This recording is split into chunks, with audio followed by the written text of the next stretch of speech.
Neste momento, Deus, através desta emissora, leva até você mais um programa de fé, com hinos, orações e uma palavra poderosa a seu favor. Fé para vencer o mundo. Somente crer, somente crer, tudo é possível, somente crer, somente crer, somente crer, tudo é possível, somente crer.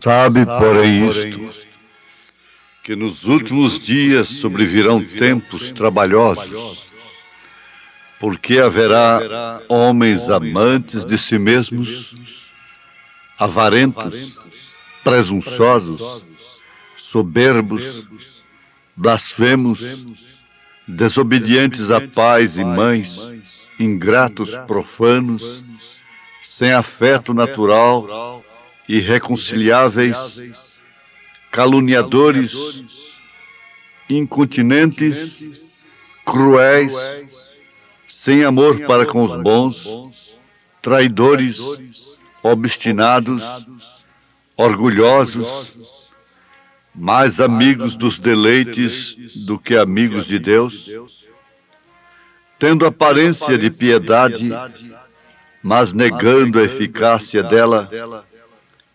Destes, afasta-te, porque deste número são os que se introduzem pelas casas e levam cativas mulheres nécias, carregadas de pecados, levadas de várias concupiscências, que aprendem sempre e nunca podem chegar ao conhecimento da verdade. E como Janes e Jambres resistiram a Moisés, assim também estes resistem à verdade, sendo homens corruptos de entendimento e réprobos quanto à fé. Não irão, porém, avante, porque a todos será manifesto o seu desvario, como também o foi o daqueles.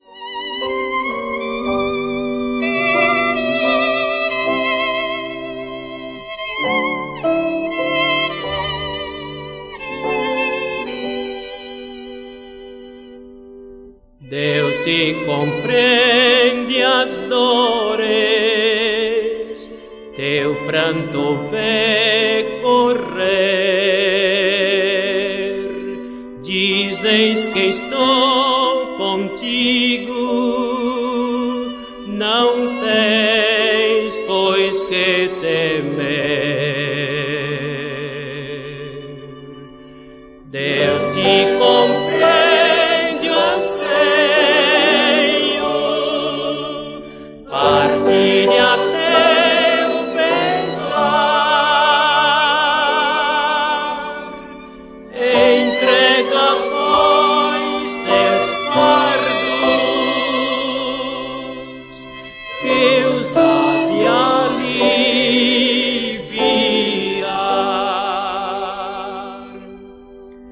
Deus sabe quanto és frágil,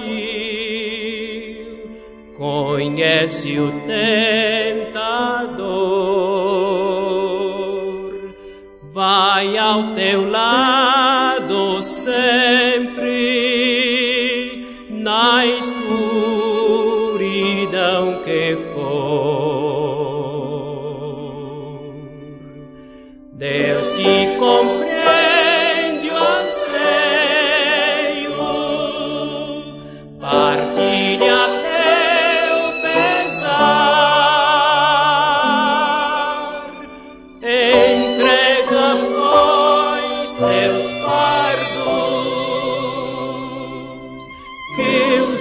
há de aliviar.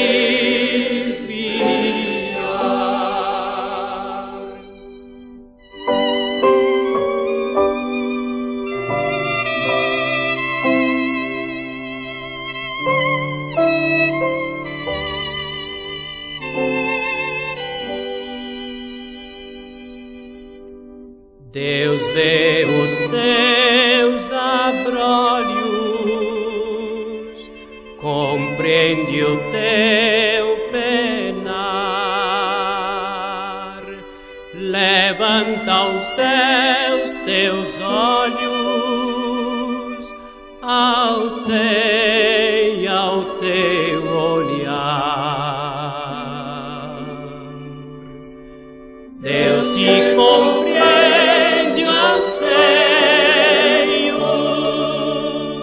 partilha teu pesar,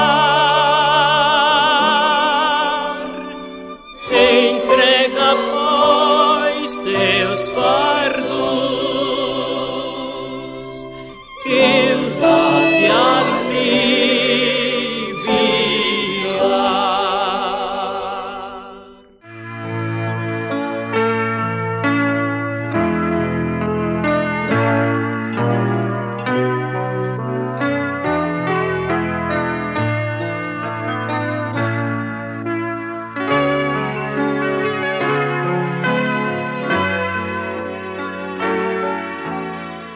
Continuemos pesando a hora em que estamos vivendo,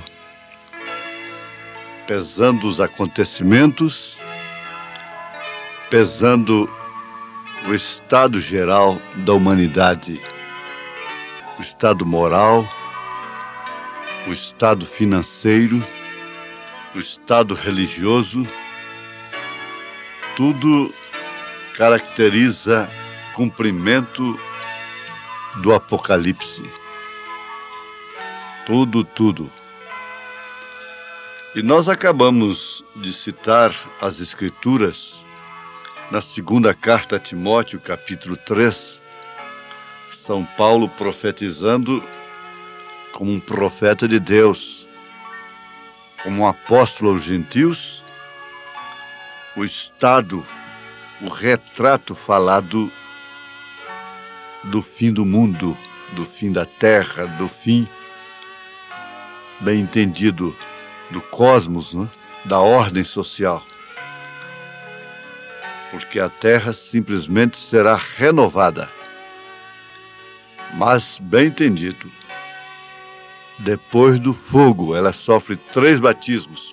O primeiro foi o dilúvio, o segundo foi o sangue, o terceiro é o fogo. Então ela será completamente sarada. Tudo que é dela volta para ela.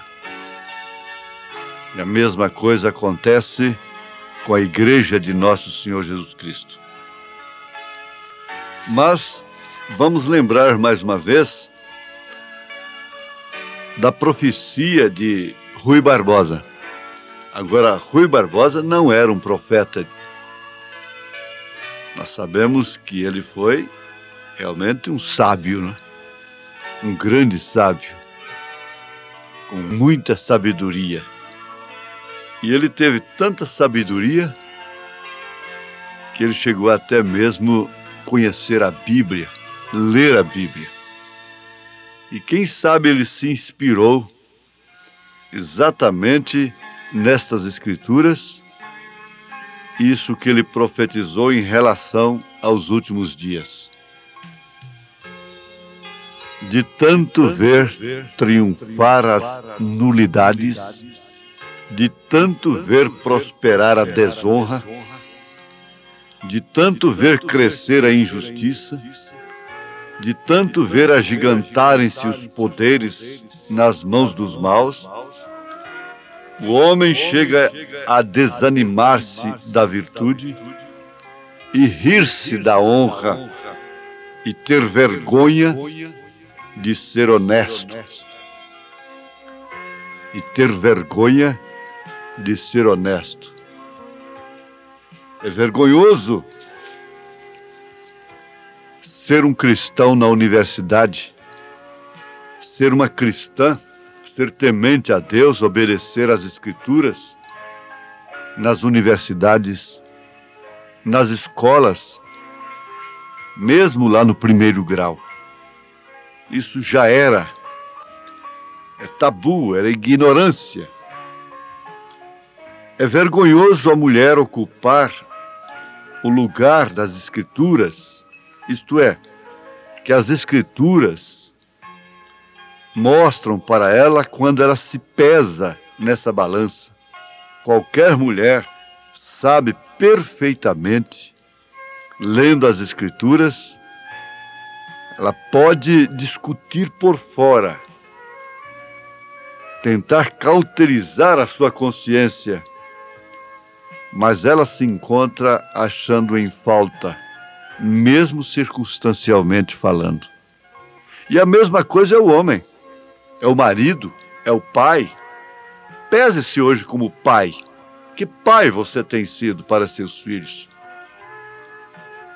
Não bastando as circunstâncias, ainda vem os espíritos errados e, em muitos casos, a falta da responsabilidade. Já afirmamos isto, que é constatado até mesmo pelos cientistas, pelos sociólogos, que nem todas as mulheres que dão à luz são mães. Nem todos os pais que geram filhos são pais. Isto no sentido da palavra. Pese-se agora como mãe. E assim vamos indo. Como filha, como filho, como empregado, como patrão, como funcionário público, como militar, como subordinado, como comandante, como médico, como advogado, como engenheiro, como comerciante, como político. Pese-se a si mesmo. Pesado foste na balança. Agora, a advertência global das Escrituras é esta, que o homem deve pesar-se a si mesmo aqui. Lembrando-se disto, ele não poderá se escapar da balança divina. Ele não poderá escapar do trono branco, do julgamento do trono branco. Pode ter sido general, pode ser marechal, pode ter sido coronel, comandante, presidente da República, ditador, rei, rainha, seja quem for. Naquele dia, todos estarão em iguais condições diante do trono branco. Por isso é bom pesar-se a si mesmo. Oh, como eu me encontro a mim mesmo em falta. O próprio apóstolo São Paulo chegou a exclamar: miserável homem que sou, quem me livrará da condenação, da reprovação deste corpo? Mas isto porque ele olhava no espelho de Deus, ele era revelado, ele sabia pesar-se a si mesmo. E São Pedro diz: se o justo apenas se salva, onde aparecerá o ímpio? Isto quer dizer aquele que não olha a si mesmo no espelho. Ouvintes, essa meditação só traz benefício. Pensemos um pouquinho naquela experiência do filho pródigo. Ele saiu de casa, pediu a sua parte, o pai deu, ele saiu com dons. E ele extravasou mesmo, lá fora, com meretrizes, e esbanjou.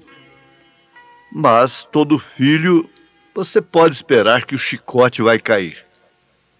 Esse que sai da palavra e prospera e vai tudo bem, ele não tem sinal de que é filho. Mas aquele que passa a sofrer, ainda que ande bem por um tempo, mas logo o pau cai na sua moleira, como dizia a mamãe, então logo a tendência é aquela. Ele começa a medir a si mesmo, medir a casa de seu pai, medir a situação que está. Ele começa a fazer aquela comparação do seu estado antes, seu estado presente e o que ele conhece lá da casa de seu pai.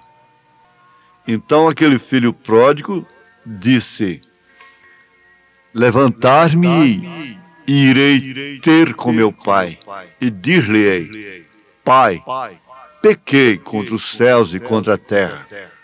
Já não sou digno de ser chamado teu filho, mas me tem aí, mesmo como um de teus jornaleiros.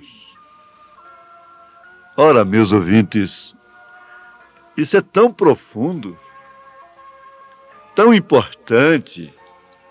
Veja como isso traduz segurança.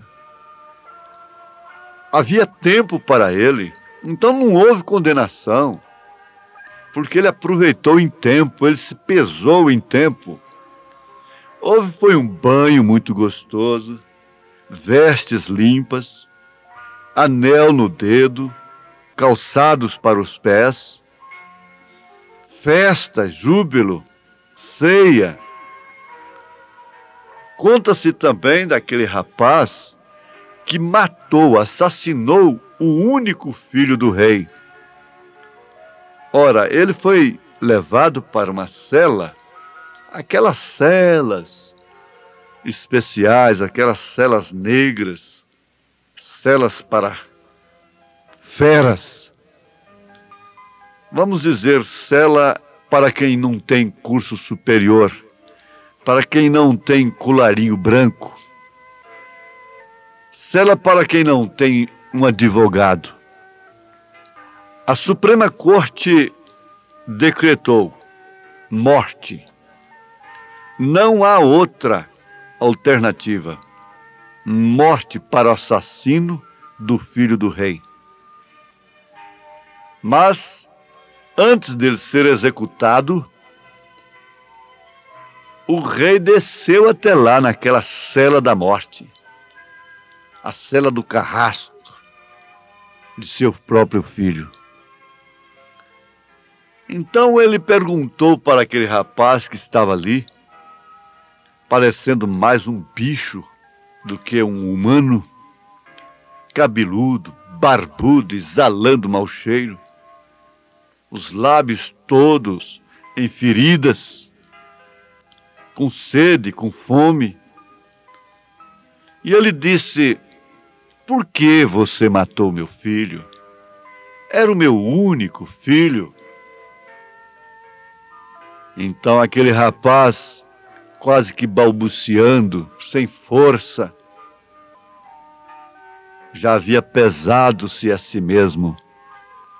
Disse: foi tudo por inveja. Ele não merecia morrer. Eu não podia tê-lo matado. Quem merece morrer sou eu. Sou eu quem deve morrer. Eu preciso ser justiçado. Eu não podia ter feito aquilo. O rei chorou. Voltou. E chegando lá, ele deu ordens. E logo rolaram um tapete até aquela cela e buscaram aquele rapaz já sobre um tapete. E levaram-no perante a presença do rei. Ele disse: agora aqui estão as vestes do meu filho. Dê banho para ele, dos melhores, mirra e tudo mais. Alimento, saúde, e que ele vista as vestes do meu filho, e agora ele vai ter que ficar em seu lugar. Disse para aquele rapaz, para o assassino: você agora tem que ficar no lugar do meu filho porquanto você o matou. E desde que você pesou-se a si mesmo, então você não vai morrer, mas terá que ficar no lugar dele. Que grande ilustração! Que grande explicação! Não é outra coisa que Deus fez. Nós assassinamos o seu filho. Nós matamos a Jesus Cristo com a nossa incredulidade. Os nossos pecados levaram-no à cruz. Jesus não teria morrido na cruz, no Calvário, se não fosse por mim, pelas minhas sujeiras, indignidades, vergonhas, pecados, sujos, miserável homem que sou. O bem que eu quero fazer, esse não faço. O mal que eu não quero fazer, este eu faço, essa carne faz. É assim que eu me peso nesta hora. Mas ele tem vindo e nos dado a sua roupagem, a sua mensagem, a sua palavra. Mas depende de aceitação. Um soldado do exército americano no tempo de Lincoln cometeu um crime contra o exército. E ele foi condenado também pela alta corte à morte. E um seu amigo daquele soldado, era amigo do presidente e falou com o presidente sobre ele. Senhor presidente, ele não fez aquilo voluntariamente. Lincoln apanhou um papel simples, onde estava mesmo, e lhe concedeu perdão. E ele foi correndo, o amigo foi correndo na cela. Eu tenho uma mensagem do presidente para ele. Chegando lá, quando lhe entregou, mostrou. Mas por que o papel não era timbrado? Era um papel comum, não era um papel da presidência da República. Aquele rapaz disse: ó, meu amigo, você vem fazer essa chacota comigo esta hora da minha vida? Brincar comigo, dizer que o presidente Lincoln me deu o perdão? Num papel desse? Como que eu vou comparecer diante da Corte Suprema com esse papel? Não acreditou. Mas o resultado foi esse, que a Corte Suprema chegou à seguinte conclusão: o presidente pode perdoar, mas não pode forçar o homem a receber o perdão. E aquele rapaz morreu. Deus pode perdoar, mas cabe a você aceitar ou não. Se colocar na balança, encontrar-se em falta e dizer: lembra-te de mim quando entrares no teu paraíso. Que Deus te abençoe, em nome de Jesus Cristo. Amém.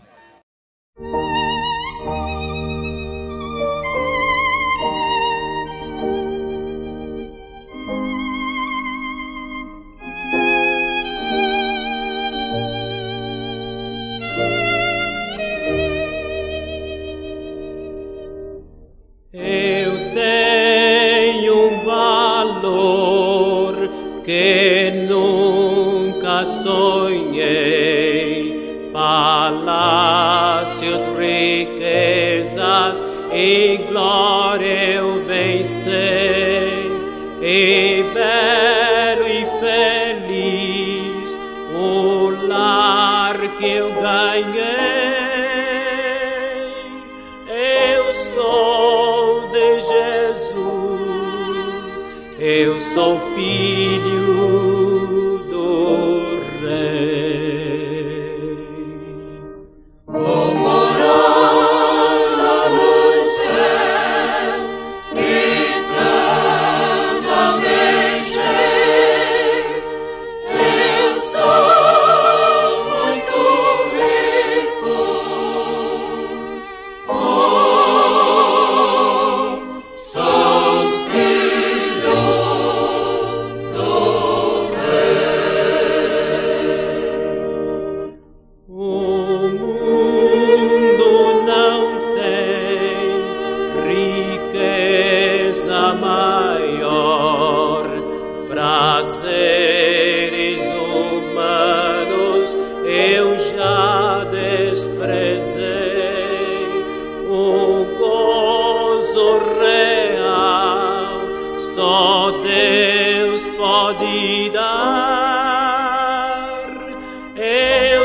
Eu sou filho